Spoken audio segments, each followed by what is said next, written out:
talking about the foster experience and you're talking about something that not a lot of people understand. They don't get why you're doing it. Tell us about why are you doing this? What is your goal with foster parenting? It's such a good question. You have some sort of intention here, and it's important to hear it from you. You know, I explained how I got here, right? Yeah. Like I always knew that I was going to somehow be in a motherly role.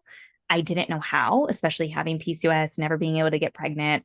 Obviously, total stepmom failure, like failure with purpose, with lessons. And it was just like a light switch went off. And like I said, once I looked, I couldn't unlook. And knowing the difference that you could make, our son's story, I don't know where he would have been. I don't know where he would have ended up. And there's other kids that I really don't know where they went. And I don't know where they ended up. And I hate to think like we saw so much potential in our son that it was like, who will? If not us, who will? Who? Because nobody else knows him, right? Unless it's a family that he's already been through their home, but he's obviously not there. And so you see this little glimmer of an opportunity to actually change the future for someone, right? And to actually help society be a better place. But if it's not, who is it? If it's not going to be someone, like if it's not going to be us, who is it? So that's really why we keep going, because it's like and now there's like all of these really just, I don't know if they're loosening the laws when it comes to the requirements for being a foster parent, but there's some pretty disturbing things that we've heard around that. And there's just not enough homes. There's not nearly enough homes, especially for teens. And I think about, we all have our childhood wounds, but man, the love and support that I had as a kiddo, these kids don't even have a half of that sometimes.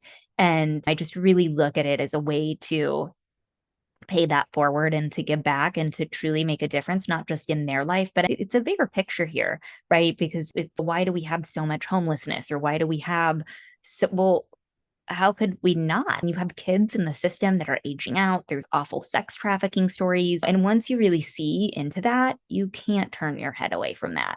You can't. I literally go to bed still thinking about kids that I don't worry, but it really, I could cry. It just really touches you in a way that it hurts. And it's like, how can you not do something once you see it? You can't unsee it.